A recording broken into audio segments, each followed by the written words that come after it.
ఓం శ్రీ మాత్రే నమః. శ్రీదేవీ భాగవతం 5వ స్కందము 10వ అధ్యాయము. మహిషాసురుడి కథ. మంత్రివర్య, మేఘ గంభీర స్వరంతో నవ్వుతూ అంది దేవి. దేవమాత నేను. నన్ను మహాలక్ష్మి అంటారు. రాక్షసుల్ని చంపడం నా పని. రాక్షసరాజు మహిషాసురుడి దుర్మార్గం మితిమీరింది. దేవతల యజ్ఞ భాగం తానే తీసుకుంటున్నాడు. దేవతల్ని నానా అవస్థలు పెడుతున్నాడు. అతన్ని వధించమని దేవతలు నన్ను ప్రార్థించారు. సైన్యాలు అక్కర లేకుండానే మహిషాసురుణ్ణి సంహరించడానికి వచ్చాను. మంత్రి, తీయని మాటలతో నన్ను రమ్మన్నావు. సంతోషించాను. అలా కాకపోతే కాలాగ్నిలాంటి నా చూపులతో నిన్ను బుగ్గి చేసేద్దును. మంచి మాటలు ఎవరికీ రుచించవు. వెళ్ళు. నా మాటలుగా మహిషాసురుడితో ఇలా చెప్పు. పాపాత్ముడా, బ్రతికి మీద ఆశ ఉంటే పాతాళానికి పారిపో. తప్పితే యుద్ధంలో చంపేస్తాను. నా బాణాలతో నీ కళేబరం తూట్లు పడుతుంది. తిన్నగా యమపురం దయచేస్తావు. దయతలిచి పాతాళం పొమ్మంటున్నాను. త్వరపడు. కాదంటే చావు తప్పదు. స్వర్గలోకంలో ముందే భూలోకం వదిలి పాతాళానికి పారిపో. యుద్ధం చెయ్యాలనే ఉబలాటంగా ఉంటే మాత్రం వెంటనే నీ యోధులతో కూడా రణస్థలానికి వచ్చేయి. మీ అందరినీ యమలోకం పంపుతాను. మహామూర్ఖుడివి నువ్వు. ప్రతి యుగంలోనూ నీ వంటి రాక్షసులనే లెక్కలేనంత మందిని హతం చేస్తున్నాను నేను. అదే గతి నీకున్నూ పడుతుంది. రణరంగంలో నా ఎదుటికి వచ్చావు. నేను ఆయుధాలు పట్టుకోవడం సఫలమవుతుంది. నీ కామపీడ యుద్ధంలో వదిలిపోతుంది. బ్రహ్మవరముందని మిడిసిపడకు. స్త్రీ తప్ప నిన్ను చంపలేరని దేవతల్ని బాధ పెట్టావు. బ్రహ్మ మాట పొల్లు కాకూడదు. అందుకే నా ఈ రూపం. అంచేతే బతికి బట్ట కట్టాలనుంటే స్వర్గం వదిలి పాతాళానికి పారిపో. దేవి మళ్ళీ అన్నాడు మంత్రి. మదమెక్కిన స్త్రీలా మాటలాడకు. మహిషాసుర మహారాజు ఎక్కడా? నువ్వెక్కడా? మీ ఇద్దరికీ యుద్ధమా? అసంభవము. నువ్వు ఒంటరి దానివి, సుకుమారివి, కొత్త యవ్వనంలో ఉన్నావు. మరి మహిషాసురుడు మహాకాయుడు. అతడి దగ్గర ఏనుగులు, గుర్రాలు, రథాలు, కాల్భములు, అస్త్రాలతో నిండిన చతురంగ సేన అపారంగా ఉంది. మొదటేనుగు మాలతి పుష్పం తొక్కేసినట్లు ఇట్టే నిన్ను నలిపేసి పారేస్తాడతడు. ఇదిగో, కటువుగా నేను మాట్లాడితే రసభంగమవుతుంది. శృంగారానికి విరుద్ధంగా ఉంటుంది. అందుకని భయపడుతున్నాను. మా మహారాజు దేవతల శత్రువు అయినా నీ మీద మోహపడ్డాడు. అంచేత సామదానాలతోనే నీతో మాట్లాడాలి నేను. కాకపోతే ఈ మాత్రం ఆలస్యమయ్యేది కాదు. వ్యర్థాలాపాడేలా నిన్ను, మిథ్యాభిమానంతో మిడిసిపడే నిన్ను, రూపముందని యవ్వనముందని పొగరెక్కిన నిన్ను నా బాణాలతో అంతం చేసే ఉందును. అలౌకికమైన నీ అందం విని మా మహిషాసుర మహారాజు మనసు పడ్డాడు. అదిగో, అతడి ఆనందం కోసం మధురంగా మాట్లాడుతున్నాను. మహారాజే నీ దాసుడైనప్పుడు అతని ధనము, రాజ్యము అన్నీ నీవే. మహిషాసురుడు మహారాజు, నువ్వు మహారాణివి. అంచేత ఓ చేరడేసి కళ్ళదానా, చావు కోరు తెచ్చుకోకు. రోషం పెంచుకోకు. రోషం పూనకు. మహారాజుని ప్రేమించు. భక్తిపూర్వకంగా నీ పాదాలు పట్టుకుంటున్నాను. చిరునవ్వుల చిన్నదాన, మహిష మహారాజు పట్టపురాణివిక. అతడి చెయ్యి పట్టుకుంటే ముల్లోకాల సుఖం ఇట్టే వస్తుంది నీకు. మంత్రి అంది దేవి. శాస్త్రసమ్మతంగా చాతుర్యంగా మాట్లాడావు నువ్వు. నీ మాటలే చెబుతున్నాయి. నువ్వు 2 కాళ్ల పశువు అని, మహిషుడికి తగిన ముఖ్యమంత్రివని. నీ వంటి మంత్రి ఇంతకంటే బుద్ధిమంతుడెలా అవుతాడు? రాజుకి తగిన మంత్రిని కూర్చాడు. విధి స్త్రీలా మాట్లాడానన్నావు నన్ను. అంటే నేను పురుషుణ్ణి కాననే కదా నీ అభిప్రాయం? మూర్ఖుడా, స్త్రీ రూపంలో ఉన్న పురుషుణ్ణి నేను. మీ రాజు ఆడదాని చేత మరణం కోరి ఉన్నాడు. దానివల్లే అతడు మూర్ఖుడని, వీరుడు కాడని తెలుస్తోంది. స్త్రీ చేత చావు కోరుకునేవాడు నపుంసకుడు. స్త్రీ చేత చావడమంటే వీరుడు దుఃఖపడతాడు. ఎనుబోతు బుద్ధి మీ మహారాజుది. అందుకనే అలా వరం కోరాడు. స్త్రీ రూపంలో నా పని పూర్తి చేయడానికే నేను వచ్చాను. ధర్మశాస్త్ర విరోధంగా ఉన్నాయి నీ మాటలు. వాటికి జడిసే దాన్ని కాను నేను. దైవం విపరీతమైతే గడ్డిపరక పిడుగైపోతుంది, పిడుగు గడ్డిపరక అయిపోతుంది. మరణం దగ్గర పడిన వాని కోసం సేనలు కోటలు అనవసరం. పుట్టుకతోనే సుఖదుఖాలు చావు నిర్ణయం చేస్తాడు విధి.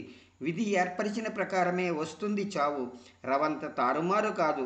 బ్రహ్మాది దేవతలకైనా ఇది తప్పదు. ప్రాణిమాత్రుడికి మృత్యువు తప్పదు. వరగర్వంతో కన్ను కానివాడు మూఢుడు, బుద్ధిమాలినవాడు. వెళ్ళు, మీ రాజుతో నా మాటలు చెప్పు. తరువాత అతడేం చెబితే అది చెయ్యి. నేను చెప్పేదేమిటంటే, దేవేంద్రుడి స్వర్గరాజ్యం దేవేంద్రుడికి ఇచ్చేయమను. దేవతల యజ్ఞభాగం దేవతలకి వదిలిపెట్టమను. ప్రాణాల మీద ఆశ ఉంటే పాతాళానికి వెళ్ళిపోమ్మను. కాదు పోదు అంటే యుద్ధానికి సిద్ధపడమను. విష్ణుదేవుడు మొదలైన దేవతల్ని గెలిచాననుకుంటున్నాడేమో, అది వేరే సంగతి. దేవతలు ఓడిపోయారంటే దానికి 2 కారణాలున్నాయి. ఒకటి అదృష్టం, రెండోది బ్రహ్మవరం. ఆలోచనలో పడ్డాడు మహిషాసురుడి మంత్రి. ఈమెతో యుద్ధం చెయ్యడమా, మహారాజుతో వెళ్ళి మనవి చెయ్యడమా? ఈమె మీద మనసు పడ్డాడు మహారాజు. అందుకనే ఎలాగైనా నచ్చ చెప్పాలి ఈమెకు. రసాభాసం చేసి అతడి ఎదుటికి ఎలా వెళ్ళడం? కనుక కలహించకుండా వెళ్ళి అతడితో అన్ని విషయాలు మనవి చేస్తాను. బుద్ధివంతుడతడు. మంత్రులందరితోనూ ఆలోచిస్తాడు. ఏది మంచిదైతే అదే చేస్తాడు. నేను తొందరపడి ఈ ఆడదానితో జగడం ఆడకూడదు. నేను గెలిచినా ఓడినా విచార కారణమే అవుతుంది. మహారాజుకి ఈమె నన్ను చంపినా, నేను ఈమెని చంపినా మండి పడతాడతడు. అంచేత మళ్ళీపోవడమే మంచిది. మహిషాసురుడి దగ్గరికి తిరిగి వెళ్ళాడు. మంత్రి చేతులు జోడించి నుంచున్నాడు. మహారాజా, దేవి ఆమె సింహం మీదే కూర్చుంది. అపురూపమైన అందకత్తె ఆమె. 18 చేతులున్నాయి ఆమెకి. రకరకాల ఆయుధాలు పట్టుకుంది. మా మహిషాసుర మహారాజుని ప్రేమించు అన్నాను నేను.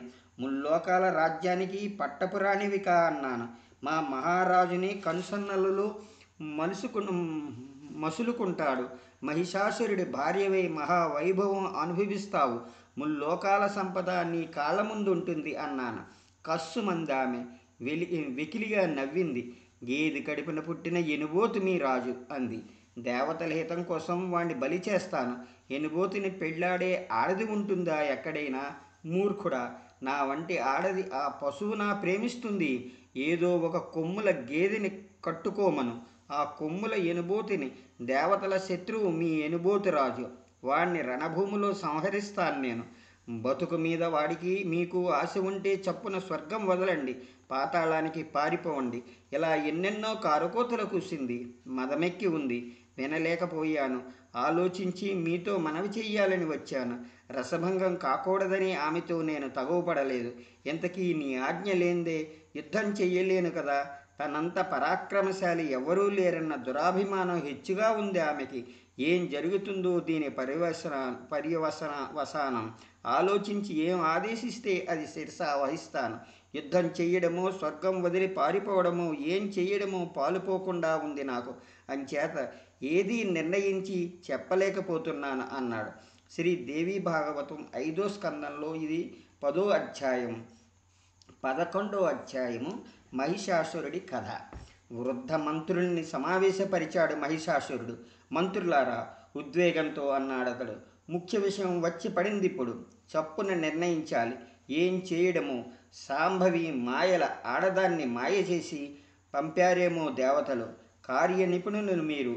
సామదాన భేద దండోపాయాల్లో ఇప్పుడు ఏదో అనుసరించాలో ఆలోచించి చెప్పండి. మహారాజా అందుకున్నారు మంత్రులు. సత్యం చెప్పాలి మేము. అది ప్రియమైన సత్యం చెప్పాలి. ఆత్మ కళ్యాణం కలిగేదే అనుసరించాలి పండితులు. అయితే సత్యం హితం కలిగిస్తుంది, ప్రియం హాని కలిగిస్తుంది. మందు అప్రియంగా ఉంటుంది, కానీ రోగం నయం చేస్తుంది. సత్యం వినేవాళ్ళు, విని అనుసరించేవాళ్ళు దొరకడం కష్టము. తియ్యటి మాటలు చెప్పేవాళ్ళు కోకొల్లలు.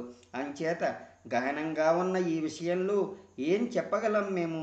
భవిష్యత్తులో జరిగే మంచి చెడ్డలు చెప్పగలవాళ్ళు ముల్లోకాలలో ఎక్కడా ఉండరు. అది కాదు అన్నాడు మహిషాసురుడు. మీ అభిప్రాయాలు విడివిడిగా వివరించండి. ఆ తర్వాత నా నిశ్చయమేదో నేను చెబుతాను. 10 మాటల అని విని ఆలోచించి ఒక కార్యం నిశ్చయించడం బుద్ధిమంతుల లక్షణం. మంత్రి విరూపాక్షుడు ఇలా అన్నాడు. ఆ ఆడది మతోన్మత్తురాలు, సందేహం లేదు. అంచేత అలా అంటూ ఉంది. అదంతా ఉత్తి డాబు, అబద్ధం, సంకల. ఆడవాళ్ళు ఉంటారు కొందరు, వాళ్ళ గుణమే అంత. ఇది తెలిసి తెలిసి ఆమె యుద్ధం బెదిరింపులకి జడిసేవాళ్ళెవరు? 3 లోకాలు గెలిచిన వీరుడివి నువ్వు. నువ్వు ఒక ఆడదానికి భయపడతావా?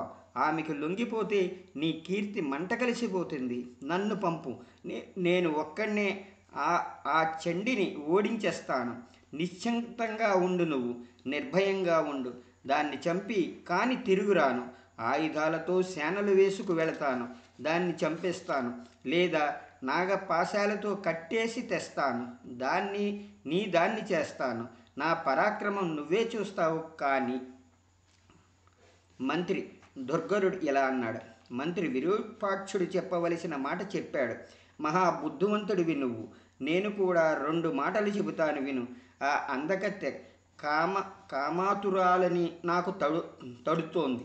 రూప గర్వం కల ఆడంగులు తరచు ఇలాగే డాబులు కొట్టి మగవాళ్ళని వల్లో వేసుకుంటారు. నిన్ను లోబరుచుకుందేకే ఆమె. పెద్ద కబుర్లన్నీ శృంగార రసం తెలియని వాళ్ళు ఇలాంటి స్త్రీలు గుట్టు ఇట్టే పసికడతారు. ఎవరి మీద వలపు ఉంటే వాళ్లతో ఇలాగే విపరీతంగా మాట్లాడతారు. ముందు కాదంటే అవుననే మాటలకి అర్థం.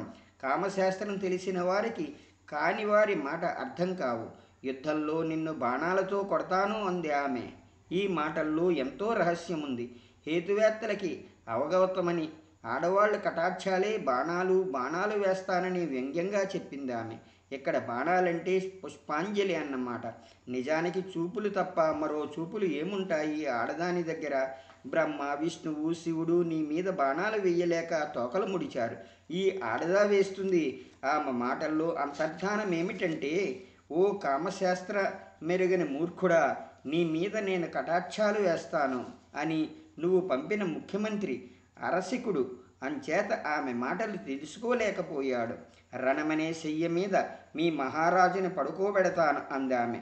అంటే ఏమిటి? మీ మహారాజుతో ఉపరతి చేస్తాను అని అర్థం. నీ ప్రాణం తీస్తానందామె.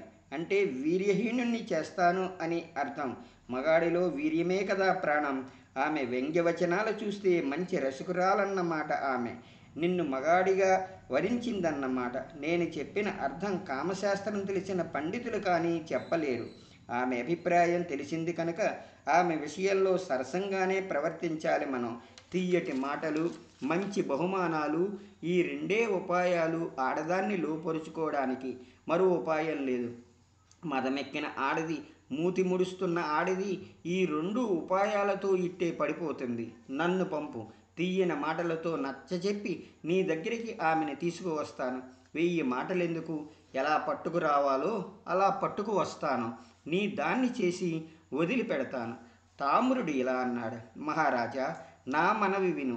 హేతుయుక్తంగా, ధర్మశాస్త్రంగా, ధర్మసమ్మతంగా, రసవంతంగా చెబుతాను నేను. రాజనీతి తప్పకుండానూ చెబుతాను. ఆ ఆడది బుద్ధివంతురాలని నమ్ము. కామాతురాలు కాదు. నీ మీద మనస్సు కూడా లేదు ఆమెకు. ఆమె వ్యంగ్యోక్తులున్నా పలకలేదు.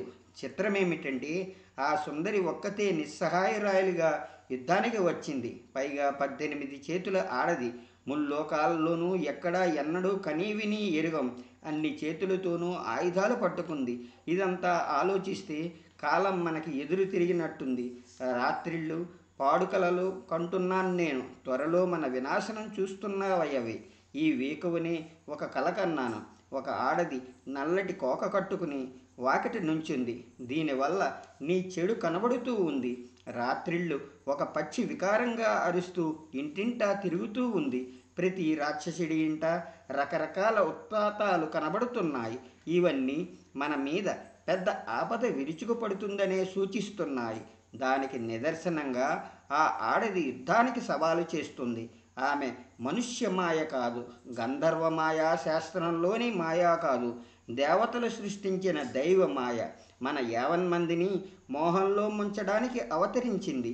ఆలోచనకు కర్తవ్యం కాదిప్పుడు, యుద్ధమే కర్తవ్యమని నా మతం. ఏమైతే అది అవుతుంది. భవిష్యత్తులో ఏమవ్వాలనుందో అది కాకపోదు. ధైర్యం వహించి సమయం కోసం సిద్ధం కావడమే బుద్ధివంతుల లక్షణం. చావు పుట్టుకలు, దైవాధీనాలు, కాలాన్ని తారుమారు చేయగలవారు ముల్లోకాలలో ఎవరూ లేరు. మంత్రుల మాటలు విని మహిషాసురుడు ఇలా అందుకున్నాడు. తామ్ర, సైన్యాలు వేసుకుని నువ్వు యుద్ధానికి వెళ్ళు, ధర్మయుద్ధం చెయ్యి, ఆమెను ఓడించి పట్టుకురా. ప్రాణాలతో నీ చేత చిక్కకపోతే చంపైనా సరే తీసుకురా. అయితే ఆమెను అవమానం మాత్రం చెయ్యకు. వీలైనంత వరకు గౌరవించు. ఎలా అయినా సరే ఆమెను ఓడించు. ఆలస్యం చెయ్యకు. క్షణాల మీద బయలుదేరు. ఇంతకీ ఆమె ఎందుకిలా అవతరించిందో తెలుసుకో. యుద్ధం ప్రారంభించే ముందు నువ్వు బాగా తెలుసుకోవాలి. ఆమె కామాతురురాలయ్యి నన్ను వాంఛించి వచ్చిందో కాక నిజంగా యుద్ధానికి వచ్చిందో అదేదీ కాకపోతే ఎవళ్ళు కొట్రో ఇది పసికట్టాలి. ఆమె బలాబలాలు తెలుసుకుని మరీ యుద్ధానికి దిగు. కాతరత్వం కానీ నిర్దయాభావం కానీ కనపరచకు. ఆమె మనసు ఎలా ఉంటే అలాగే ప్రవర్తించు అన్నాడు. చిత్తమంటూ లేచి ప్రమాణం చేశాడు తామ్రుడు. కాలం అతన్ని పిలుస్తోంది కనుక శానలు వేసుకుని బయలుదేరాడు. పట్టుమని 10 అడుగులు వేశాడో లేదో యమలోకం దారి పట్టించే దుశ్శకనాలు ఎదురయ్యాయి. తెల్లపోయాడతడు. గుండెలు దడదడలాడాయి. బెదురు గుండెలతో దేవి ఎదుటికి వెళ్ళాడు. సింహం మీద కూర్చుని ఉంది దేవి. రకరకాల ఆయుధాలు పట్టుకుంది. దేవతలు ఆమెను స్తోత్రం చేస్తున్నారు. సామోపాయం ప్రయోగించాడు ముందు తామ్రుడు. మధురంగా వినయంగా ఇలా అన్నాడు. ఓ చారడేసి కళ్ళల చిన్నదానా, గొన్నటేనుగు తొండల్లాంటి తొడలదానా, మా మహిషాసుర మహారాజు నన్ను పంపాడు. పెద్ద పెద్ద కొమ్ములతడివి ఆ మహారాజు నీ రూపం నీ గుణం విన్నాడు. నిన్ను మోహించాడు. నిన్ను పెళ్లి చేసుకుంటాడు. దేవతలు కూడా గెలవలేరు మా మహిష మహారాజుని. అతన్ని నువ్వు ప్రేమించు. ఓ కోమలాంగి, మహిష మహారాజుని పెండ్లాడు. నందనవనంలో విహరించు. అన్ని సుఖాలకి పుట్టినిల్లులా ఉంది నీ శరీరం. అందాల పుట్ట నీ ఒళ్ళు. మా మహారాజుతో మహానందం అనుభవించి దుఃఖం మరిచిపో. తామర తోళ్లలా ఉన్నాయి నీ చేతులు. పూలబంతులాడడానికి మాత్రం తగినవి. అలాంటి చేతులతో ఆయుధాలు ఎందుకు పట్టుకున్నావు? నీ కనుబొమ్మలే ధనస్సు. మరో ధనస్సు ఎందుకు పట్టుకున్నావు? నీ చూపులే తూపులు కదా. విడిగా బాణాలెందుకు నీకు? యుద్ధం దుఃఖకరమైంది. దాని తత్వం తెలిసినవాడు దాని దగ్గరికి పోడు. రాజ్యలోభం కలవాళ్ళు మాత్రం యుద్ధానికి సిద్ధపడతారు. పువ్వులు పట్టుకుని కూడా యుద్ధం చెయ్యకూడదు. ఇక దారుణమైన ఆయుధాల మాట చెప్పేదేముంది? ఊరికే శరీరం తూట్లు పెట్టుకోవడానికి ఎవరైనా ఉబలాట పడతారా? కనుక కనికరించు. దేవతలు దానవులు పూజించే మహిషా మహారాజుని భర్తగా వరించు. నీ కోరికలన్నీ తీరుస్తాడతడు. అతడి పట్టు దేవివిగాక నా మాటలు విని సుఖపడు. యుద్ధంలో గెలుస్తానని నిశ్చయం లేదు. పైగా కష్టం తప్పదు. రాజనీతి తెలియంది కాదు నీకు. మహారాజును వలపించు. 1,000 సంవత్సరాల రాజభోగాలను అనుభవించు. బంగారం లాంటి కొడుకుని కను. నీ కొడుకు రాజ్యసింహాసనం మీద అభిషిక్తులవుతాడు. అంచేత వార్ధక్యంలో కూడా రాజమాతవై సుఖపడతావు. శ్రీ దేవీ భాగవతం 5వ స్కందంలో ఇది 11వ అధ్యాయము.